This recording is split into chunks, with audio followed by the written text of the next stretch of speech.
Welcome to Utopia of the Seas, Royal Caribbean's first Oasis-class ship specifically designed for 3- and 4-night cruises. We're here for a trade preview cruise. We're invited on by Royal Caribbean. We're going to check it out.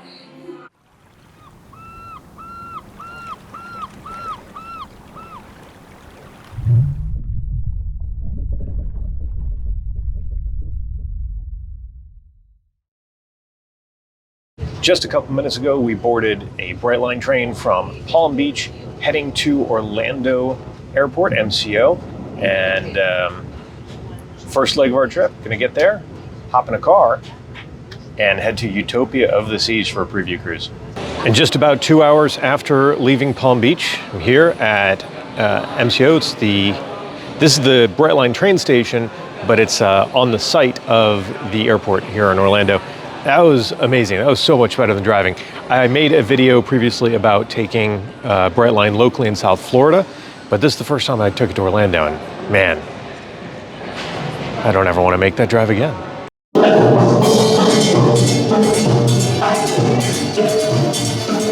We've just arrived at the terminal here in Port Canaveral, and it's time to check in. Thank you very much. Thank you. We are here. Utopia of the Seas, our first steps on board. Just got to our room, and I've always wanted to check out a room like this all the way forward. So we've got the slanted wall there with the window, and that means you have to close the window at night so that light leak doesn't make it hard for the bridge to see. We just set our bags down, gonna stop over at Park Cafe to get something to eat, because other than a complimentary glass of champagne, I've not had anything since last night. In case there was any doubt as to where we were.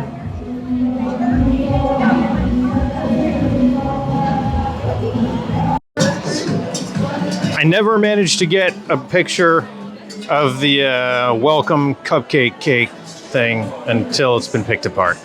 After dropping off our bags, I just want to do some exploring, and I got some food. Very hungry. And as I'm walking around up here on deck 15, I believe, happy to walk into the Mason Jar. The Mason Jar was a venue added to Wonder of the Seas when she came out, new to the line. Different menu, Southern food, excellent variety of things, and a unique bar, which I appreciate, something that I felt Royal was missing for a while.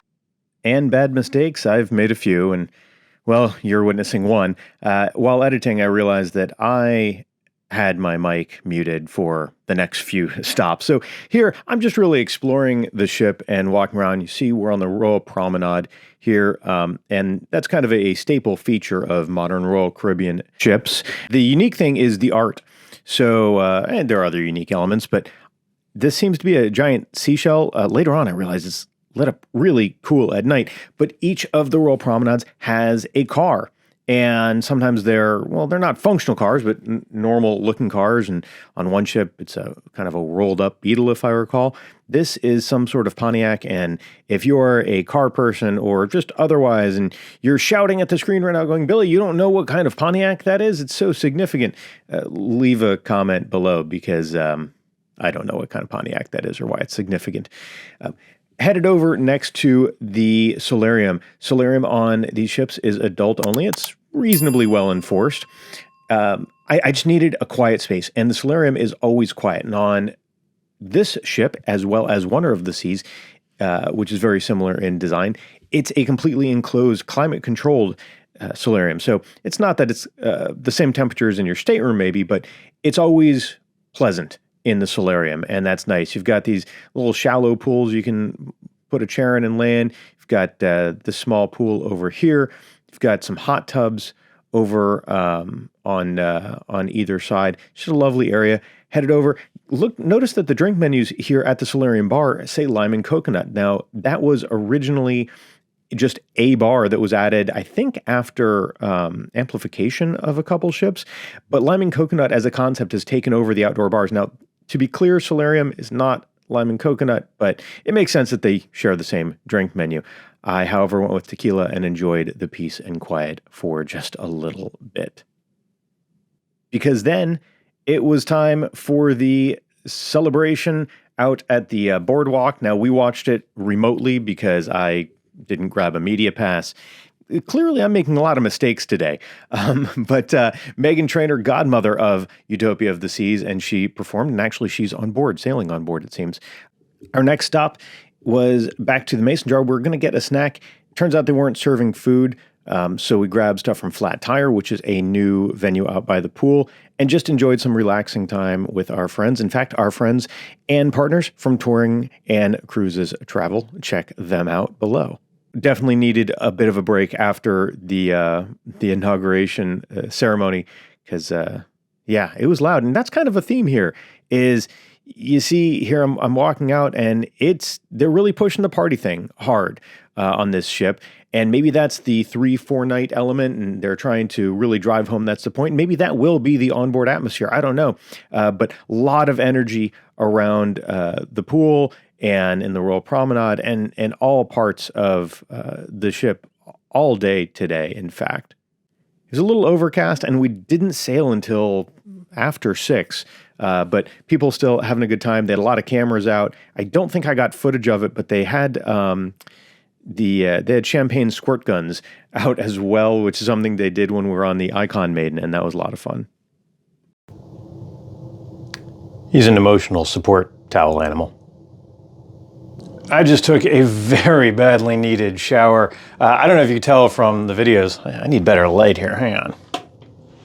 Ta-da! I don't know if you can tell from the videos, but I am tired today, man. I slept very little before coming up to the Orlando area to get on the ship, so I'm glad to be here. Don't take my lack of energy as lack of enthusiasm. Tomorrow, you're getting all the enthusiasm. Took a shower, feeling good. I saw something before when I was in the room. I was like, oh, let me share that with everyone. And funny enough, now it's missing, but we probably just accidentally put it in with other papers. On the desk now on Royal, there's a QR code, like a little paper with a QR code.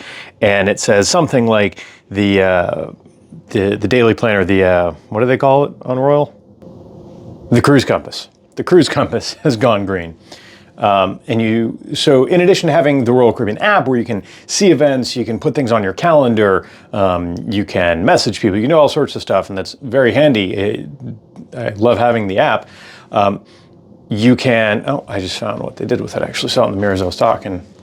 They put it in where the card keeps the lights on. You can scan this. So what's the difference? If you have the app already, why do you want to scan this? And the answer is that it gives you a PDF of the print version. So if you go down to guest services, you can still get the traditional cruise compass. Some people prefer it that way. Totally understandable, but I'm sure a lot of them just got printed and wasted. So, or if you tell your statement attendant, hey, can you bring me one every day? They'll take care of that for you. But if you just like the format and you don't need the paper itself, then you can scan that QR code every day and see the newest one. And I like that as an option. I wish there was a download option in the app. Maybe there is, but I haven't seen it. It also allows me to share those cruise compasses with you over at cruisehabit.com. You can click on menus and programs in the main navigation there. So we'll post the ones from this sailing in there, and we have a lot of past sailings from different cruise lines, so check that out. Walking around looking for my friends, and I realized I have not gone in here yet. The pesky parrot. So several years back, Royal Caribbean introduced tiki bars on a couple ships, and they called it the Bamboo Room. It's a great spot. It's still on several ships, but they changed up a little bit here with the pesky parrot. And we'll definitely be checking this out in the next couple days because it's a cool looking space. Got a tequila zombie.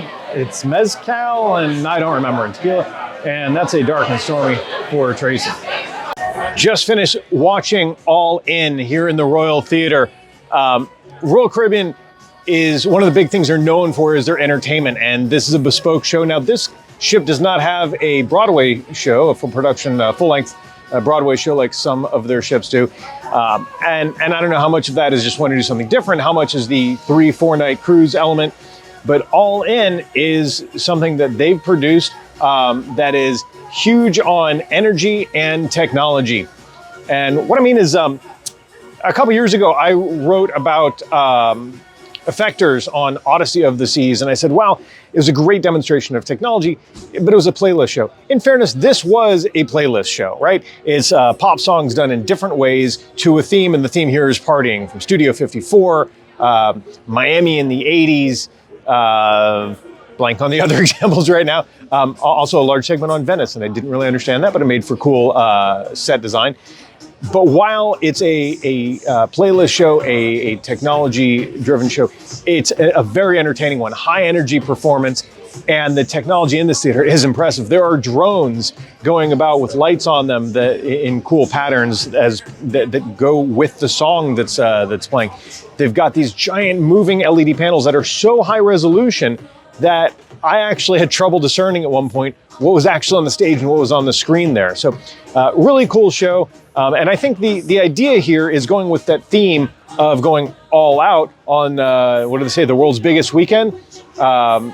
So it fits really well into this high energy weekend cruise idea here on Utopia of the Seas. When you don't check the schedule, sometimes you just walk into the promenade and find really strange things happening. And this is one of those times. But here we are. For all of the partying and energy and noise down at the Royal Promenade right now, pretty serene here on the open decks, and I always love ships at night. I'm looking, sorry if it's loud, I forgot to bring a wind cover, looking for a place to, well, edit the video you're watching now and do some other work. We'll see where that ends up being. In the meantime, however, I do want to point out something, and that is that if you want to join me here on Utopia of the Seas, we actually have a group cruise coming up in October 25th, still space available. Head over to cruisehabit.com/Utopia group. That's cruisehabit.com/Utopia group. I'll put a link down below. Here looking down on Central Park at night, which is always gorgeous on all these ships. You can really appreciate from here, though, I'll zoom in, these rays, the art installations that they have on the, I just got turned around. Forward? Yes, forward kind of elevator bank there. Pretty cool. So it turns out the quiet space to get some editing done is going to be in my room, because upstairs it's quiet, but I don't want to sit outside, and everywhere inside is very loud right now. So it's been a very long day. I appreciate you guys sticking with me. Make sure you check out the next video, because we'll have much better coverage of the ship while I'm more awake and after the madness of embarkation day. So thank you. Be sure to like, subscribe, ring the bell. That would mean the world to me. And yeah, we'll talk ship with you again real soon. Good night.